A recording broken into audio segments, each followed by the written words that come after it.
ele valerá, ele valerá, ele valerá. Seu amor por mim não muda, sim me valerá.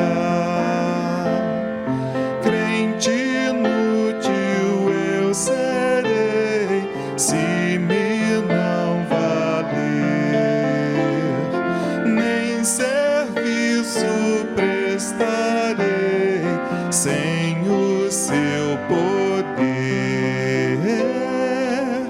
Ele valerá, ele valerá. Seu amor por mim não muda, sim me valerá. Com seu sangue me comprou, não me deixará. Vida eterna me outorgou, sim me valerá. Ele valerá, ele valerá. Seu amor por mim não muda, sim me valerá. Que a graça e a paz do Senhor Jesus estejam sobre cada um de nós. Queridos amigos e irmãos da Igreja Batista em Vilas Boas, aqui estamos mais uma vez reunidos de forma espiritual na presença de Deus para prestar culto ao seu nome. De fato, gostaríamos de estar juntos fisicamente, mas hoje ainda estamos impossibilitados. Mas louvamos a Deus por essa oportunidade e louvamos a Deus pelo cuidado dele para com o seu rebanho. É Deus quem tem cuidado, preservado aqueles que estão deles. Vamos orar nesse momento para iniciar nosso culto ao Senhor. Deus bondoso, Deus de misericórdia, o Senhor é um Deus maravilhoso conosco. Queremos primeiramente louvar ao Senhor, porque o Senhor enviou Jesus Cristo para morrer em nosso lugar. Nós te louvamos porque aquele sangue derramado na cruz do Calvário nos purifica de todos os nossos pecados. Obrigado porque a cada manhã as suas misericórdias se têm renovado sobre nossa vida. Obrigado, Pai, porque o Senhor nos ama apesar daquilo que nós somos ou fazemos. E te entregamos, Pai, entregamos ao Senhor este culto, esse momento de louvor, as orações, a palavra, que tudo que aconteça aqui seja para a honra e glória do Teu nome. Que tão somente o nome do Senhor seja glorificado neste momento. Senhor, que o Senhor se agrade deste culto. Essa é a principal razão por que estamos aqui, para louvar e adorar ao Senhor. Que o Senhor, com Teu Espírito, edifique a sua igreja de maneira espiritual, em Cristo Jesus, pela sua palavra. E que juntos cresçamos para a Tua honra e para a Tua glória. Abençoe este momento, Pai. É a nossa oração, em nome de Jesus Cristo, nosso grande Salvador. Amém. Meus irmãos, nossa leitura de hoje será o Salmo 40. Então, convido aqueles que puderem que abram suas Bíblias nesse trecho da Palavra do Senhor. Salmo 40, um trecho bastante conhecido. Estou usando novamente aqui a versão revista e atualizada. Então, leamos esse texto. Diz assim a Palavra de Deus, Salmo 40. Esperei confiantemente pelo Senhor. Ele se inclinou para mim e me ouviu quando clamei por socorro. Tirou-me de um poço de perdição, de um tremendal de lama. Colocou-me os pés sobre uma rocha e me firmou os passos. E me pôs os lábios um novo cântico, um hino de louvor ao nosso Deus. Muitos verão essas coisas, temerão e confiarão no Senhor. Bem-aventurado o homem que põe no Senhor a sua confiança e não pende para os arrogantes, nem para os afeiçoados à mentira. São muitas, Senhor, Deus meu, as maravilhas que tens operado, e também os teus desígnios para conosco. Ninguém há que se possa igualar contigo. Eu quisera anunciá-los e deles falar, mas são mais do que se pode contar. Sacrifícios e ofertas não quiseste, Abriste os meus ouvidos, holocaustos e ofertas pelo pecado não requeres. Então eu disse: eis aqui estou, no rolo do livro está escrito a meu respeito. Agrada-me fazer a tua vontade, ó Deus meu. Dentro do meu coração está a tua lei. Proclamei as boas novas de justiça na grande congregação. Jamais cerrei os lábios, tu o sabes, Senhor. Não ocultei no coração a tua justiça, proclamei a tua fidelidade, a tua salvação. Não escondi da grande congregação a tua graça e a tua verdade. Não retenhas de mim, Senhor, as tuas misericórdias. Guarde-me sempre a tua graça e a tua verdade. Não tem conta os males que me cercam. As minhas iniquidades me alcançaram, tantas que me impedem a vista.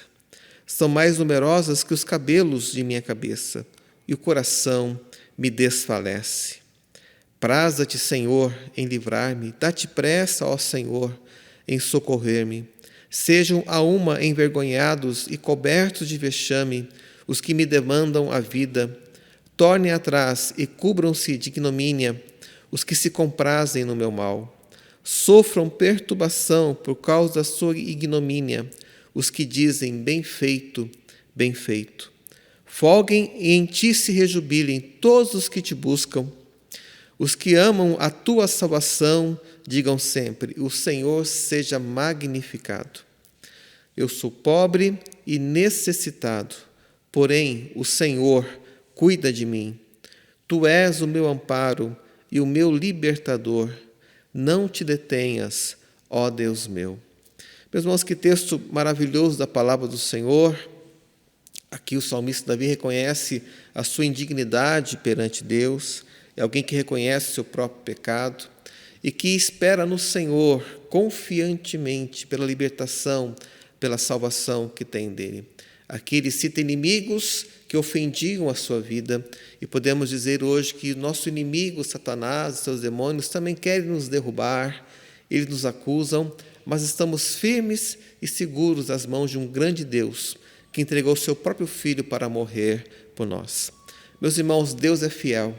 Vamos cantar um hino ao Senhor, e logo em seguida teremos nossa oração intercessória, mas lembremos, enquanto cantamos este hino, dessa confiança, dessa fidelidade tremenda que o Senhor tem tido para conosco.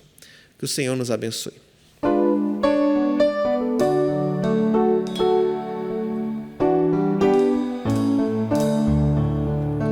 Tu és fiel, Senhor, meu Pai celeste, pleno poder aos teus filhos darás. Nunca mudaste, tu nunca faltaste.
fiel a mim.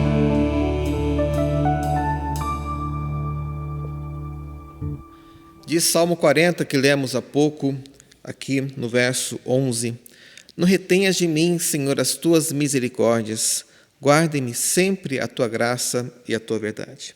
E firmados no caráter de Deus, que é completamente fiel para conosco, iremos agora interceder ao Senhor por nossas questões particulares, pela igreja do Senhor e também pelo contexto em que nós vivemos. Convido você que nos acompanha, que também no seu coração deposite no altar de Deus as suas lutas, as suas lágrimas, porque nós temos um Deus que não retém de nós as suas misericórdias. É por isso que estamos de pé, é por isso que ainda somos salvos e guardados pelo Senhor, porque o Senhor nos ama e Ele é fiel. Oremos ao Senhor. Deus amado, Deus bendito, aqui estamos mais uma vez na Tua presença e oração, neste culto, e aqui estamos agora para interceder, Seu Deus. Intercedemos, porque é a Tua vontade que assim nós façamos. O Senhor nos concedeu a bênção da oração. O Senhor ordenou que a Sua igreja estivesse em constante oração por todas as coisas. E aqui estamos para cumprir a Tua ordem, Pai, em relação a isso. Pedimos que as Tuas misericórdias não sejam retidas para conosco, mas que a Tua graça e a Tua verdade nos alcancem de forma muito especial. Pai, abençoa aqueles que padecem dores físicas, os que estão enfermos, os que estão nos hospitais. Tem misericórdia de cada um.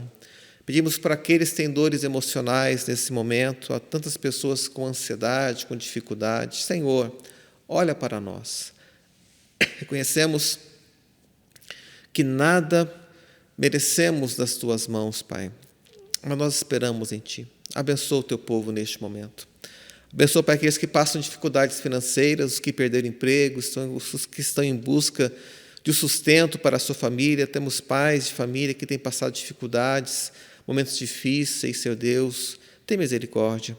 Abençoa aqueles que têm causas na justiça serem resolvidas. Senhor, dá libertação dessa escravidão, dá libertação, Deus, de problemas que têm atormentado muitas vezes pessoas sérias e honestas. Senhor, sustenta o Teu povo nessas questões. Pedimos pelas famílias, pelos casamentos, concede harmonia, solução de problemas, que o esposo, a esposa e os filhos temam o Senhor e cumpram a Tua palavra, Senhor Deus. Que a lei do Senhor esteja no coração de cada membro da família, que a família sirva ao Senhor Jesus Cristo, entendendo que Ele é o Rei soberano sobre nós. Abençoa os relacionamentos, Pai, entre irmãos, dentro da igreja. Colocamos a Ti essas questões. Também aquilo que está em nosso coração, que o Senhor conhece, aquele pedido pessoal, depositamos agora perante o Teu altar de graça. Também pedimos, Pai, pelo momento que vivemos, tem misericórdia do nosso país, da nossa cidade, que o Senhor conceda boa liderança, bons conselhos, boas decisões, Pai. Precisamos do Senhor para saber como agir. Pedimos pelo rebanho da Igreja Batista em Vilas Boas. Não permita, Pai, que o Teu rebanho seja disperso. Nós precisamos do Senhor, precisamos que o Espírito continue a nos ajuntar, a ter comunhão uns com os outros, e assim possamos caminhar na Tua palavra, Senhor Deus. Abençoa o Teu povo que agora também está assistindo a este culto. Deus, precisamos de Ti. E Tua palavra diz para nós pedirmos com ações de graças, e terminamos essa intercessão louvando ao Senhor, porque o Senhor é fiel, o Senhor é um Deus que tem estado conosco, o Senhor tem respondido nossas orações, não por nosso próprio poder e piedade, mas sim pelo poder e piedade de Jesus Cristo, o nosso representante, o nosso substituto. Aqui estão para nossas demandas, aqui estão nossos agradecimentos, que cada pessoa que agora intercede ao Senhor tenha a graça de ser ouvido por Ti. Oramos assim, em nome de Jesus Cristo. Amém. Meus irmãos, iremos agora cantar um cântico ao Senhor e logo em seguida teremos já nosso momento da palavra de Deus, a pregação da mensagem dessa noite. Que o Senhor nos abençoe.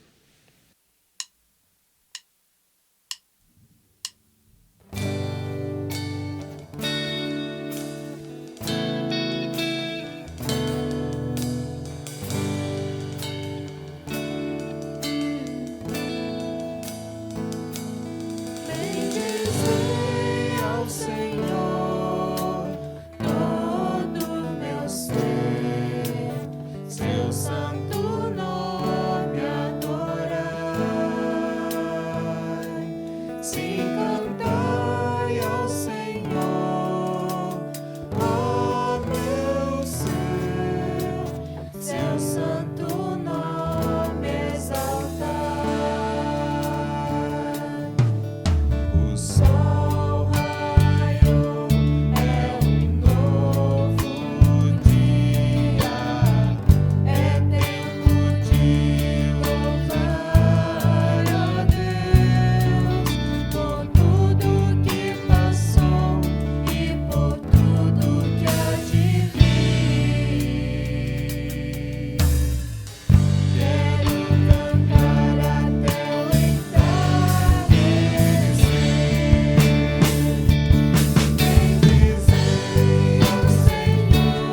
Meus irmãos, nossa mensagem neste culto está baseada em Marcos capítulo 14.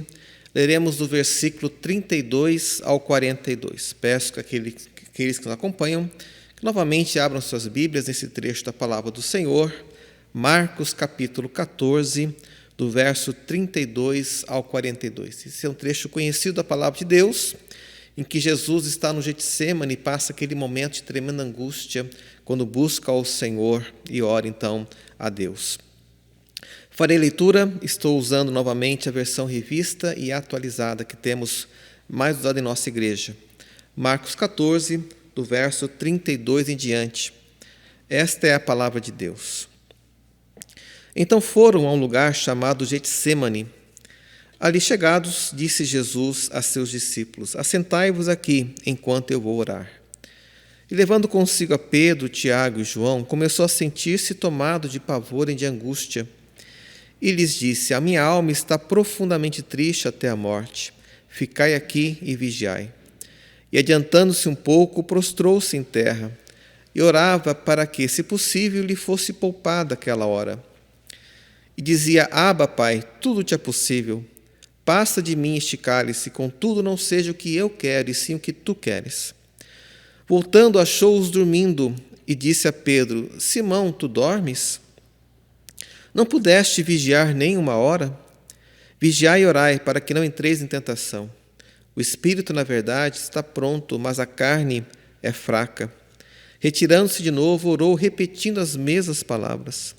Voltando, achou-os outra vez dormindo, porque os seus olhos estavam pesados, e não sabiam o que lhe responder. E veio pela terceira vez e disse-lhes: ainda dormis e repousais, basta, chegou a hora, o Filho do Homem está sendo entregue nas mãos dos pecadores. Levantai-vos, vamos, eis que o traidor se aproxima. Até esse verso, verso 42, e antes de continuarmos, vamos repetir aquele texto de Salmo capítulo 119, versículo 18, que assim diz: desvenda os meus olhos para que eu contemple as maravilhas da tua lei. Queridos, estamos em Marcos 14, aqui Jesus já teve a última Páscoa com os seus discípulos, ele já havia ali então instituído a ceia do Senhor, ele avisa Pedro de que ele iria ser escandalizado, os discípulos seriam escandalizados quando Cristo fosse preso. Então Jesus, antes da sua prisão, vai ali ao Getsemane. Ele se dirige a um lugar, a um jardim, e lá estão os seus 11 discípulos. Judas já havia saído para entregar Jesus Cristo. E desses 11 chama 3, Pedro, Tiago e João, para orar com ele. E os levou um pouco mais ali adiante. Então começa um momento tremendo no ministério de Jesus Cristo. E vou comparar esse momento a uma expressão que já ouvi algum tempo atrás, que é a seguinte: a noite negra da alma. Essa expressão talvez seja muito conhecida entre os evangélicos e se refere ao momento na experiência cristã em que a pessoa busca a Deus de forma insistente, mas não escuta a sua voz. Há momentos na nossa vida que talvez temos passado por isso, em que nós estamos buscando ao Senhor, nós continuamos crendo no Senhor, mas em certos momentos parece que não ouvimos a voz do Senhor. Lembro que antigamente nós usávamos uma expressão diferente, dizíamos: estamos no deserto, passando por angústia, por aflição, e buscamos a Deus e não há resposta. Essa expressão, a noite negra da alma, tem que ser relativizada, porque embora haja momentos em que a pessoa que crê ou que diz crer no Senhor não escuta a sua voz, na verdade Deus sempre está conosco. E esse texto também nos mostra isso. Mas a aplicação que quero fazer aqui em relação a essa expressão, no entanto, há momentos em que não ouvimos a voz de Deus, mas há momentos dificílimos em nossa vida, em que passamos por vales profundos, sombrios em nosso viver. Há madrugadas talvez de medo, de ansiedade, que tenhamos passado, que estamos passando em nossa vida. E quero aplicar, então, nesse sentido, essa expressão, para momentos e dias difíceis da nossa vida, quando o dia mau realmente chega ao nosso viver. E nesse sentido, podemos dizer que Jesus passou por uma madrugada sombria, o momento das trevas, em que ele sentiu peso na sua alma. E quero mostrar aqui 4 momentos em que isso transparece aqui no texto. Primeiramente, quero mostrar aqui, primeiro momento, são 3 palavras que demonstram o estado de Jesus quando estava naquela madrugada. E são palavras bastante importantes que Marcos aqui utiliza em seu texto. Vejamos, primeiramente, versículo 33, diz assim: E, levando consigo a Pedro, Tiago e João, começou a sentir-se tomado de pavor e angústia. E logo em seguida, no 34, a minha alma está profundamente triste até a morte. As palavras são pavor, angústia e tristeza. Deixa eu falar um pouquinho sobre essas palavras. Essa palavra, traduzida como pavor aqui no texto de Marcos, é uma palavra que somente Marcos utiliza no Novo Testamento. E aparece em 3 situações no Evangelho de Marcos. Primeiramente, aparece no capítulo 9, quando Jesus desce do Monte da Transfiguração e encontra uma multidão que está ali disputando com os discípulos, porque estes não conseguiram expulsar o demônio de uma certa pessoa. Então, diz o texto de Marcos, que a multidão, ao ver Jesus chegando, se surpreende, fica surpresa. É essa mesma palavra usada aqui. Naquele contexto, capítulo 9, a surpresa que o povo teve não foi uma surpresa de alegria, uma surpresa boa, mas talvez de um susto que estavam tomando, porque estavam discutindo com os discípulos Jesus. Então, Jesus vem e se aproxima para resolver aquela situação. Também aparece em Marcos, capítulo 16, no momento da ressurreição, em que as mulheres que lá foram ficaram assustadas quando viram o anjo falando com elas. Então o anjo fala: não vos assusteis. Ali a palavra traduzida como estar assustado, como se assustar. É a mesma palavra também colocada aqui colocada como pavor. A ideia não é propriamente de um medo, uma insegurança em relação ao futuro, como podemos pensar, mas de estar ali angustiado, ou estar extremamente angustiado com alguma situação que acontece na vida. Assim Jesus começou a sentir-se tomado de pavor, de estar assustado com aquilo que estava ali então acontecendo. A segunda palavra aqui é angústia. Essa palavra aparece em Mateus, no mesmo contexto aqui também, do Getsemane. Também aparece em Filipenses, quando Paulo fala que estava com muita angústia para que a igreja em Filipos soubesse a sua real situação. Era o sentimento de Paulo para aquela igreja ali tão amada. Jesus estava assustado, estava com angústia e, finalmente, estava profundamente triste. E essa palavra, essa expressão profundamente triste, é uma palavra no grego que aparece somente 2 vezes. Aparece aqui em Marcos, no Getsemane, e Mateus, no Getsemane. No texto de Mateus, em vez de colocar pavor, Mateus escreve triste. Então, lá estava triste, angústia e muito triste. Uma palavra ali que vem de tristeza, né? Triste e depois muito triste, são as palavras ali colocadas.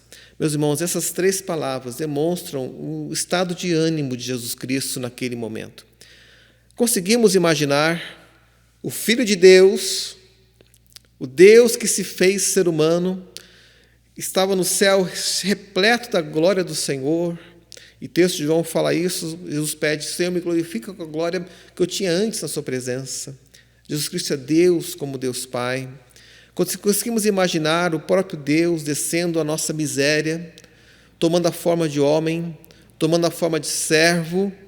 Ele foi obediente até a morte e passando por momentos de pavor, angústia e de profunda tristeza. Foi o que Jesus Cristo passou. Deixe-me ler aqui Filipenses capítulo 2, já voltaremos para Marcos capítulo 14. Veja como o apóstolo Paulo retrata essa situação. Aqui em Marcos nós temos a narrativa e em Filipenses nós temos essa questão colocada de forma teológica. A partir do verso 5, Filipenses 2:5. Tendo em vós o mesmo sentimento que houve também em Cristo Jesus, pois ele, subsistindo em forma de Deus, não julgou como usurpação o ser igual a Deus.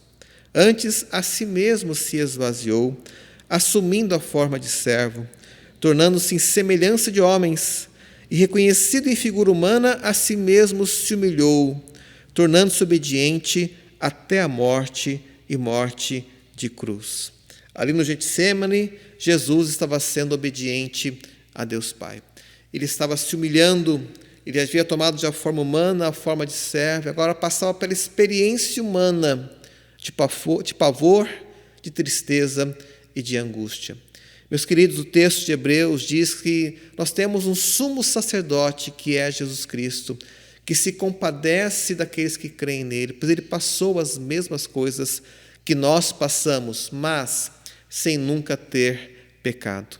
Jesus passou uma noite negra da alma, ele passou o vale profundo e ele venceu.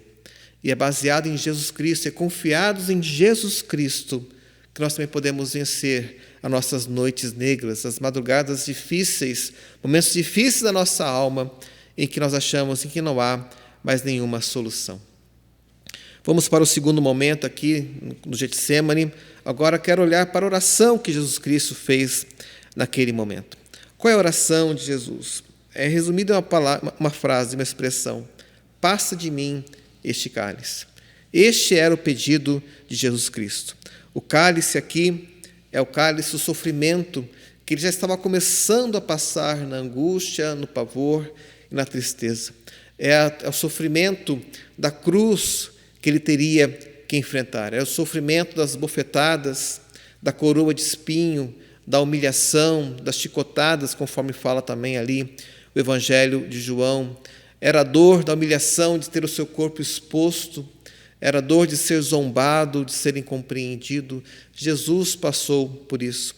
Ele pede a Deus: passa de mim este cálice. Um pouco antes, no versículo anterior, nós temos a postura de Jesus quando faz esta oração. Diz o texto aqui que, adiantando-se um pouco, prostrou-se em terra e orava para que, se possível, lhe fosse poupada aquela hora. Passa de mim este cálice. Jesus prostrou-se. É um detalhe interessante, porque nós temos várias orações em que Jesus levanta os olhos para o céu. Em João 17, quando faz essa oração, ele faz isso, ele levanta os olhos para o céu e também em ora. Aqui ele se prostra perante o Senhor. Não há diferença nesses tipos de oração, nós temos que evitar esse tipo de pensamento em que há tipos de oração diferentes usados em certos momentos. Não, nós simplesmente oramos ao Senhor. Não há mais poder em prostrar-se, em ajoelhar-se, do que ficar de pé, ou sentado, ou levantando os olhos para os céus. O que isso demonstra era o estado da alma de Jesus, o estado do Espírito de Jesus Cristo. Estava ele se prostrando porque era grande o peso, a dor que ele sentia. Há momentos na vida em que podemos nos prostrar perante o Senhor, porque são grandes aflições. Podemos orar de formas diferentes, não é a forma em si que determina se a oração será atendida ou não. Também a respeito disso, é interessante entender o que a Bíblia fala como um todo a respeito da oração. E olhando para o que Jesus fala aqui na oração do Getsemane, podemos ter uma grande ideia de como devemos orar. Olhemos então para o versículo 36, que assim fala: Abba, Pai. Ele chama a Deus de Pai. E assim também podemos chegar a Deus como nosso Pai por meio de Jesus Cristo, o nosso Redentor. Ele reconhece a soberania de Deus. Tudo te é possível. Tudo te é possível. E assim devemos aproximar do Senhor. Para o Senhor não há limites. Essa palavra de Deus, que para Deus não há nada sequer demasiado difícil. Ele pode todas as coisas. E quando oramos, devemos reconhecer que Deus é soberano sobre tudo. Diz Hebreus capítulo 11, meus irmãos, que aquele que se aproxima de Deus tem que crer que Ele existe e que é recompensador daqueles que o buscam. Assim nos aproximamos de Deus. Jesus expõe o seu pedido: passa de mim este cálice. Devemos sim expor nossos pedidos ao Senhor de maneira clara. E finalmente ele fala: contudo não seja o que eu quero, e sim o que tu queres. Jesus nos ensina a orar por essa oração. Ele chama a Deus de Pai. Ele é o nosso Pai por meio de Jesus Cristo. Ele reconhece que Deus pode todas as coisas. Ele expõe o seu pedido, mas finalmente declara: não a minha vontade, mas a sua vontade. Como é diferente quando homens hoje oram exigindo algo de Deus, batendo o pé, declarando, falando palavras mágicas, colocando palavras em uma certa ordem, exigindo que Deus atenda o seu pedido, a sua oração. Este não é o ensino bíblico. Olhem para a palavra de Deus, olhem para a oração que o Filho de Deus, que Jesus Cristo fez na hora mais angustiosa da sua vida, quando estava profundamente triste. Ele orou isso: não a minha vontade, mas a sua vontade. Esse texto deve orientar as nossas orações e deve evitar que nós caiamos em ensinos errados a respeito de confissão positiva, de declarações, de palavras proféticas que não estão aqui na palavra de Deus. Precisamos aprender a orar como Jesus Cristo também orou. Vamos para o terceiro momento. Nós vimos então ali o sentimento de Jesus, que era pavor, angústia e tristeza. Vimos a oração que ele fez, que era para que fosse poupado daquele momento de dor. E agora veremos que um terceiro momento aqui nesse texto, em que a sua oração é negada. É interessante o que acontece aqui, porque, na verdade, Jesus passou pelo cálice. Ele foi preso, ele passou pela cruz. Então, vejamos alguns detalhes aqui no texto. Versículo 37, ele se volta para os discípulos e encontrou-os dormindo. Simão, tu dormes, não pudeste vigiar nem uma hora. E, irmãos, como tem sido difícil para alguns crentes orarem. Eu sei que estamos em momentos de pandemia e não podemos ter aglomeração, não é nesse sentido que estou colocando. Mas quantas vezes estamos desprezando os momentos de oração comunitária que a igreja tem oferecido, tem ofertado? Quantas vezes estamos deixando o momento de comunhão com o Senhor para fazer qualquer outra coisa? Às vezes criticamos os que fazem, às vezes estamos absortos com coisas mundanas, e uma das coisas mais importantes que fazemos na igreja é orar. É orar. Me lembro com tristeza, muitos anos atrás, estava programando um certo evento, um tipo de programação, um tipo de atividade em uma igreja. E falamos: olha, vamos para as casas e ali vamos orar, apenas para orar. E alguém disse: mas apenas para orar, pastor? Só para isso, né? Mas, irmãos, não é só para isso. É uma das coisas mais importantes que fazemos na igreja. Há duas coisas que são as coisas mais importantes que fazemos na igreja. Nós pregamos com fidelidade a palavra de Deus e nós oramos. É isso que nós devemos fazer na igreja do Senhor. Devemos buscar ao Senhor constantemente. Quando os apóstolos, em Atos capítulo 6, enfrentam aquela situação de haver uma contenda por causa da divisão dos bens, das questões materiais para os judeus ali na igreja primitiva, há uma eleição dos diáconos, e os diáconos cuidam das coisas materiais no texto ali. Os apóstolos falam: nós nos dedicaremos à palavra, ao ensino da palavra e à oração. Essas são as duas grandes marcas de uma igreja cristã, daquilo que fazemos. Nós temos que orar, e orar constantemente, orar buscando ao Senhor de todo o coração, e temos que pregar com fidelidade a palavra de Deus. Não pudeste nem vigiar uma hora, disse Jesus Cristo para Pedro. Vigiai e orai, para que não entreis em tentação. E Pedro entraria em tentação nas horas seguintes. Ele estaria ali ao redor, junto com um grupo, ao redor de uma fogueira. Ele é acusado de ser um seguidor de Jesus. E por 3 vezes vai negar Jesus Cristo. Nós precisamos orar e orar constantemente ao nosso Deus. Aqui o texto fala que por 3 vezes Jesus foi ao grupo. Houve 3 momentos de oração em que Cristo orou e repetia as mesmas palavras, diz aqui o texto também de Marcos. Isso me aponta também para Paulo, em 2 Coríntios, quando ele fala sobre o seu espinho na carne. Ele diz que por 3 vezes orou ao Senhor para que o espinho lhe fosse retirado, mas Deus lhe dá grande palavra: você vai ficar com o espinho, mas a minha graça vai sustentar você. E assim como Paulo recebeu o não de Deus, e veja, foi o apóstolo Paulo, por meio de quem Deus fez milagres extraordinários, conforme está escrito no livro de Atos. Deus disse não para Paulo. Será que Paulo não sabia o segredo da oração? Será que Paulo não conhecia os 7 passos para uma oração vitoriosa, para uma vida feliz? Irmãos, precisamos crescer nesse sentido. Oração é relacionamento com Deus, é chorar nossas angústias perante o Deus que tudo pode, é chamar Deus de Pai, é colocar nosso pedido e reconhecer que a vontade dEle é que tem que ser realizada em nossa vida. Mas podemos e devemos orar por tudo. Não somente Paulo, em 2 Coríntios, passou pelo não de Deus. Os irmãos já conhecem, eu tenho falado sobre esse texto outras vezes para a igreja. Aqui, Jesus ouviu um não de Deus. Esta é a única oração de Jesus, para a qual Deus Pai disse não. E sabemos por que Deus Pai disse não para o Deus Filho, para Jesus Cristo neste momento. Porque Ele olhava para você, porque Ele olhava para mim.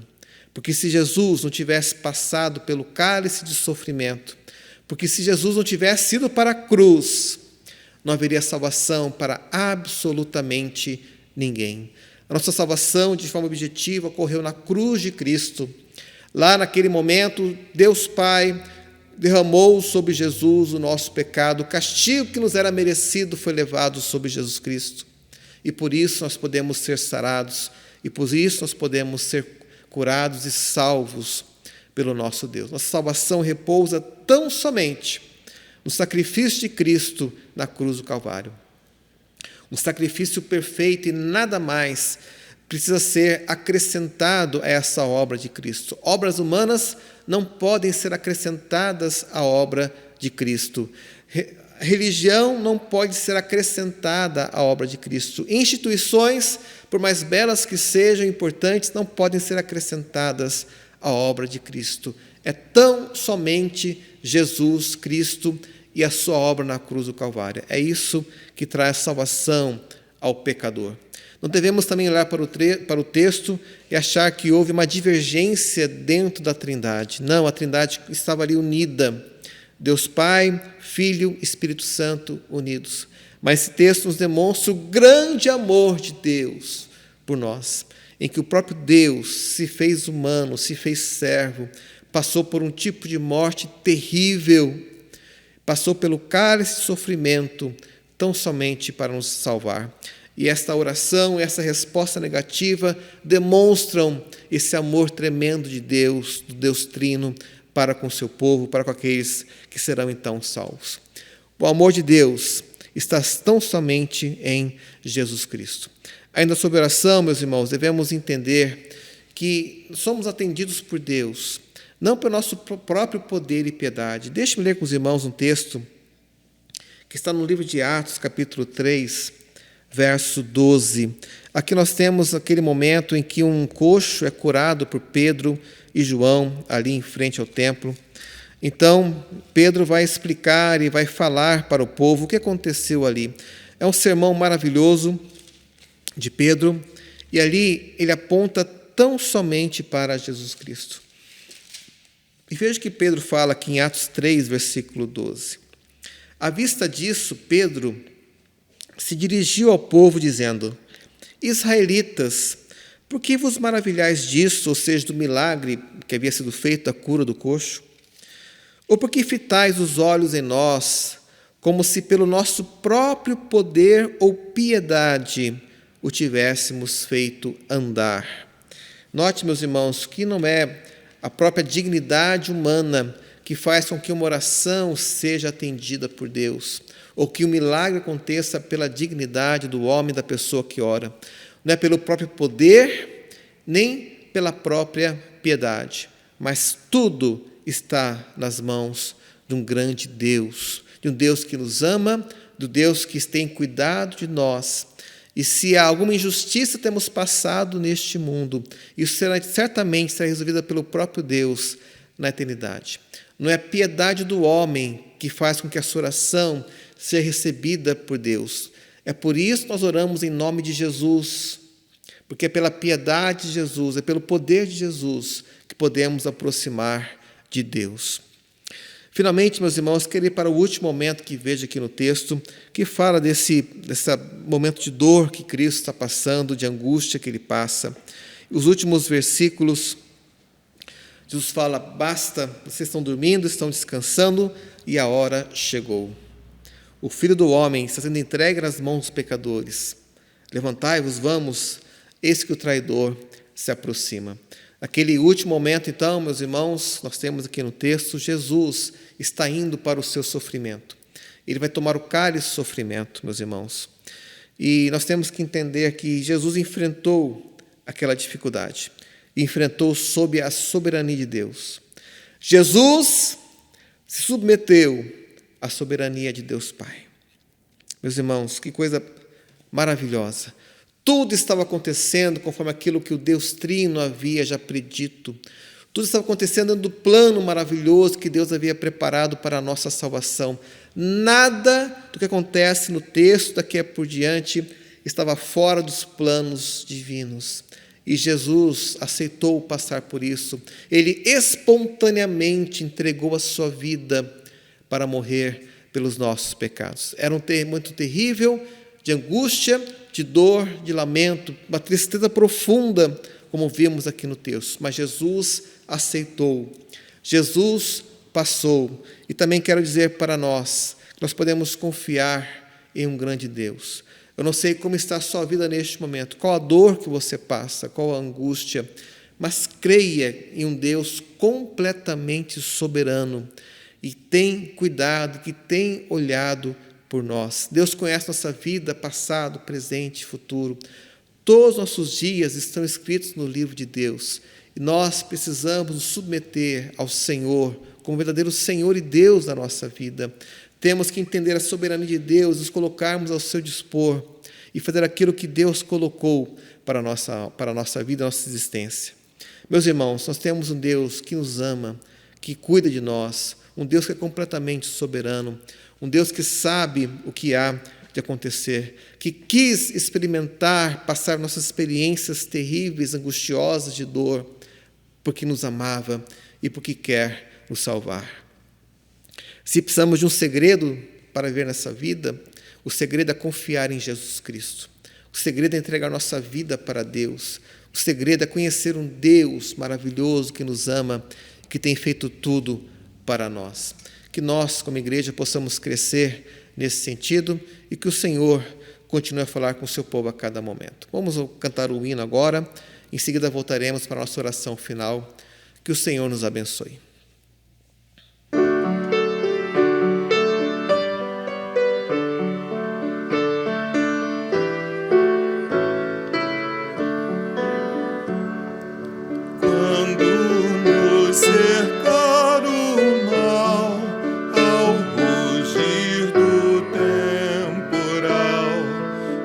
Jesus é confiar, nunca poderá falhar.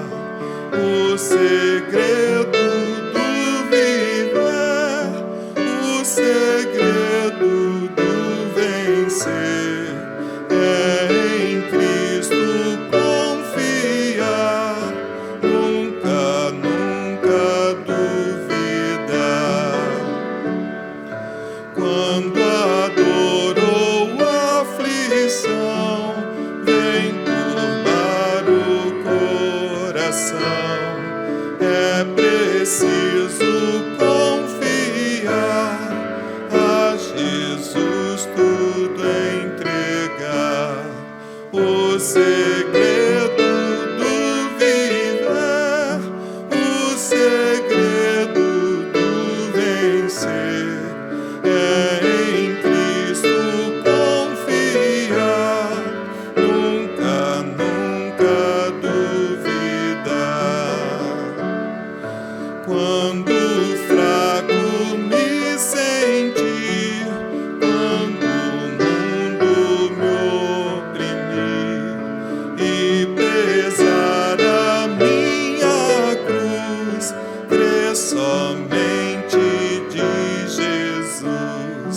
O segredo do viver, o segredo do vencer, é em Cristo confiar, nunca, nunca duvidar.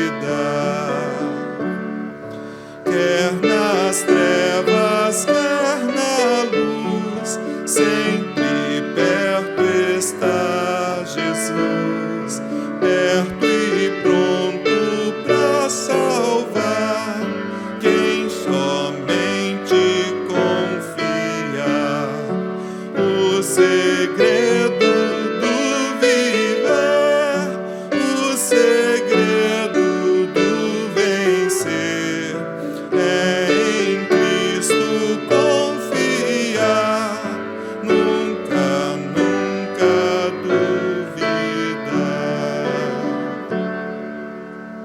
Queridos, oremos então ao Senhor neste momento e confiemos nossa vida constantemente nas mãos do nosso grande Deus. Pai amado, aqui estamos e te louvamos pela tua graça, pela tua verdade, pela tua palavra, que ela encontre guarida em cada coração e que, dirigidos pelo teu Espírito na tua palavra, possamos viver de maneira que o Senhor seja honrado e glorificado. Queremos conhecer mais de Cristo, queremos ter mais do Senhor nosso viver a cada momento. E que o amor de Deus Pai, a graça de Jesus e a comunhão do Espírito Santo estejam sobre cada um de nós. Amém. Que o Senhor nos abençoe grandemente.